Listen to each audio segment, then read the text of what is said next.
That's right. I said it. It's better to receive than to give. What you gonna do? Huh? What you gonna do? It's better to receive than to give. Here's why. We've always heard the story, the lessons, the teachings, whatever. It's better to give than to receive. Or in some cultures, it's like you make sure you have to, you do all this stuff because it helps and affects your good karma. Yay. That's played out. That's played out. It's played out because for a variety of reasons. It's like telling someone it's better to breathe in than to breathe out, or better to breathe out than to breathe in. That makes no sense. Because imagine if you just keep breathing in, breathing in, breathing in, breathing in, breathing in, breathing in, and you don't breathe out, eventually you're going to die. Right? Or if you're continuously, breathing out more than you're breathing in, like you're never going to effectively and efficiently do things because your breathing pattern is off. And your lungs aren't going to be filled up with the air that they need consistently and continuously with a consistent breathing in and breathing out motion to do what it needs to do and to be effective. It's also like telling someone, oh, it's better to shit than to eat. Like what? In order for you to shit and poop and go to the bathroom, do number 2, do number 1, you got to eat and drink something. Like how can someone go to the bathroom if there is nothing in their system to process and to break down and then to release it? In the same way, how can someone truly give to someone if they are not filling up themselves first? That makes no sense. No sense. And I think especially for people who are empathetic and have grown up being told that they're nice people or kind people or they're the best. Oh my God, you're the best. Thank you so much. People like that are consistent givers anyway and that consistently support people don't need this rhetoric of it's better to give than to receive. Because people like that continuously to give. I'll speak for myself. Like there's been many times where I didn't have something. Money, time, whatever, to really support myself fully, but because someone else needed me there, someone else needed my services, needed my support, like I would give to them something that I didn't really have, to the point where like now I'm broke and busted. Like specifically, I remember one time years ago, someone asking me, oh my gosh, Kadeem, I don't really have rent, can you help me out with paying my rent? And I was like, okay, I guess. Because I guess I have it, so I'll give it to you. Right? But I didn't. Like the money that I helped them pay their rent for meant that I now didn't have enough money to pay my rent. But because I had in my mind, well, it's better to give than to receive. It's better to help someone because this is another thing. Oh, if you give your last and you shall be blessed. Oh, just give from your heart. Give and believe it's going to come back to you. That's bullshit. I'm sorry, but I'm not. That's bullshit. Like, you need to give, but give within your means. I do believe that there is this sense of like, whatever you put out, you do get back. I do believe that, for sure, to some extent. I do believe that there is a sense also of doing good deeds to build your karmic bank. I do believe that. But this ideology of needing to give more than receiving, no. No. Stop. Stop it. Get help. No, like, seriously. Like, and I think we need to also look at this in a variety of ways. I think number one, we need to look at it in this way of, well, all that ideology and doctrine, like, where's that coming from? You got to keep doing good deeds. You got to, you know, better to give than to receive. Where's that coming from? And we could look at maybe many iterations of where this is coming from. One could just be from organized religion. Organized religion telling you it's better to give than to receive. What is that telling you? Oh, so give us of your services, give us of your time, give us of your tithes and your offerings. So that could really be used as a way to control people, right? One instance. Another instance could be, when these prophets and teachers and great gurus and sages were saying this, we have to think about who were they talking to? Who is their audience? Most likely a lot of young souls, people that are not really matured or developed. And or, right, they were probably talking to people that in that day and time, that's what they needed to hear because that was the consciousness level of that day and time. But the consciousness level now is different. So for example, back in the late 1990s, right? What do we have? Different things, right? Millennials, okay. But back in the late 1990s, we had internet, right? Came on for the scene for the first time. People were actually able to have a computer in their home and go on the internet, which they were calling the World Wide Web back then. Turn on the computer, it would take a while to turn on. But then to get on the internet, you had the AOL, the modem, the dial-up, right? It was like, okay, you could turn it on, go to the bathroom, go to the store, make a cup of coffee, come back, okay, and then it'll be ready. Because prior to that, it just took so long for things to like boot up and get ready in order for you to even go online. Because that was what was happening then. That was where we were at as a society.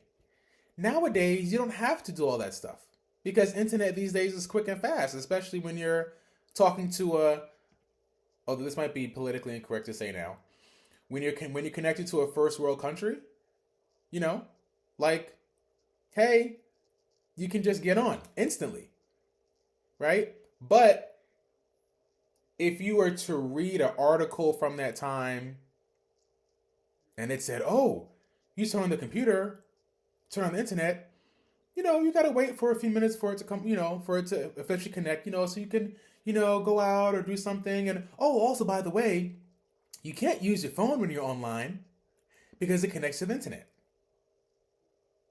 So you might go, oh, okay, well, I guess if I'm on the internet now in 2024, I guess I can't use my phone and I got to wait a few minutes for things to really work and start, revving up. That makes no sense, right? Nowadays, it's like, bruh, sis, lies.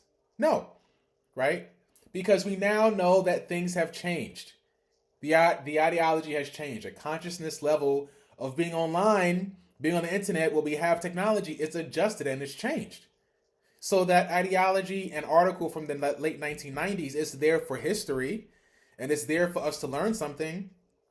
But that's not where we're at right now. And now that information is obsolete.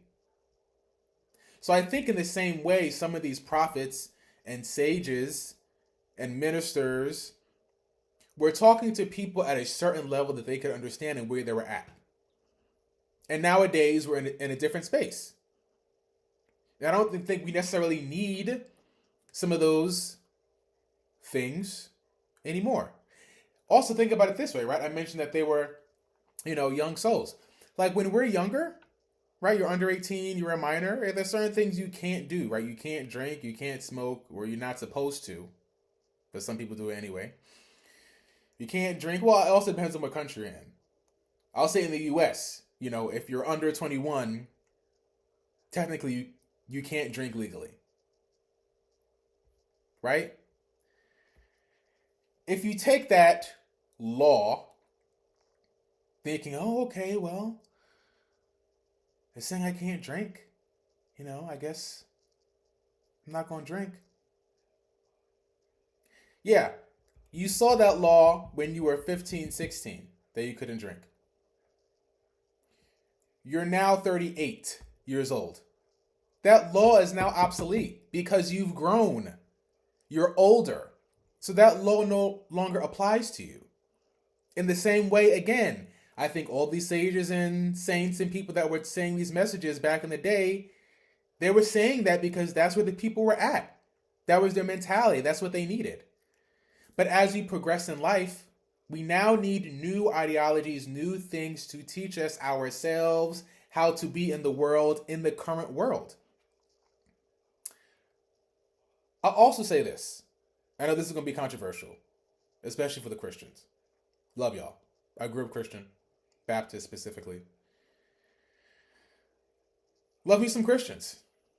But there is this sometimes fundamentalist view with Christianity, and it's just not Christians. There's also other religions where people just take very fundamentalist views on their beliefs.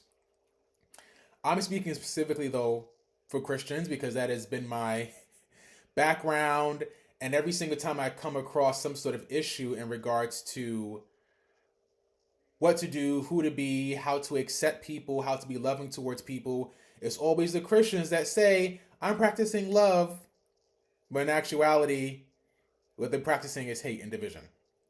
Here's a key one. Suppose that in the Bible it says homosexuality is a sin.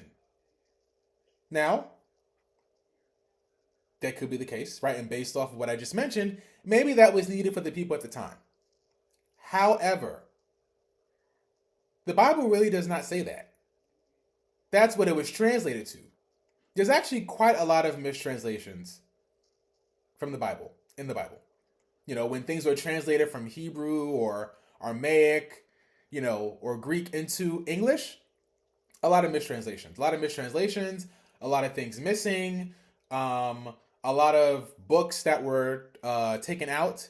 Some of the sort of writings were even like damaged, so the people had to kind of figure out maybe what is being said in like these damaged sections.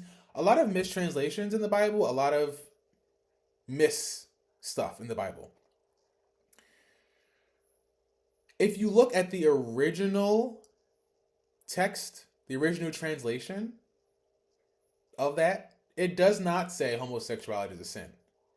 The word that's used specifically back then was actually meant to, it was used for male prostitution, and it was used to talk about having sex with boys. That's it. That was it. That's what it was. It had nothing to do with who you love, who you fuck, whatever. Had nothing to do with that. It was really based off of this sense of like, oh, male prostitution and having sex with underage people, that's a sin. Not the act of being gay itself. I mean, there's a whole bunch of other things in the Bible that's a sin. Exchanging some sort of money in which one person, has some sort of debt to someone else is a sin, aka credit cards. Wearing makeup is a sin, but people do it. Having women in leadership positions of power in the church and as ministers is actually a sin in the Bible. But we don't talk about that, right? But we know now some of this stuff doesn't make sense. Not having women in the pulpit or being ministers or pastors or preachers, we know that's sexist. But back then, where they were at, it's fine. People said, okay, this is what we do. It's fine. I mean, there's many examples even in history too, where the Greeks and Romans were out here having fun with these little boys. But back then, that was the thing to do. Okay, this is what we did. But rule came and said it wasn't okay. Bible came out and it was mistranslated to just mean gay, homosexuality overall. But not the true main definition or meaning. So again, I think we have to realize where we are at right now. Where are we with our consciousness, with humanity?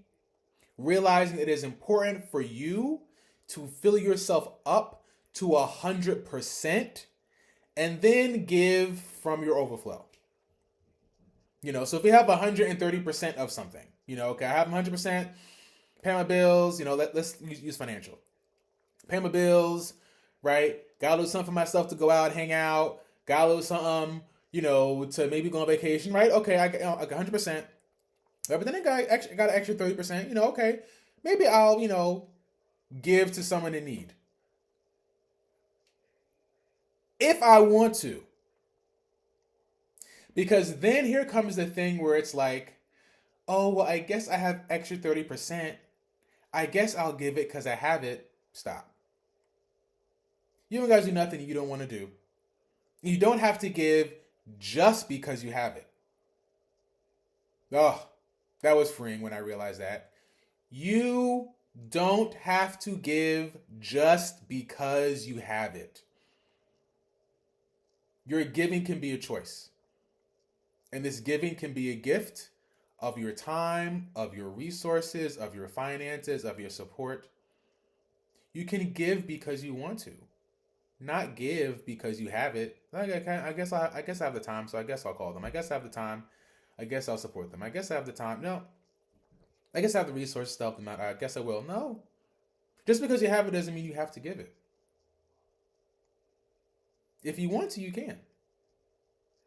But I think it's important for us now, I think, in this space to realize, I think especially, again, for people that were told growing up, you got to be nice, you got to be good, and really self-internalize that, and then even maybe went on the spiritual path, and again, you were told it's better to give than to receive, or you got to do all this stuff, to really enhance your good karma.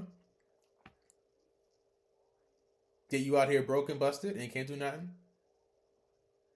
And living in your living in your aunt's basement.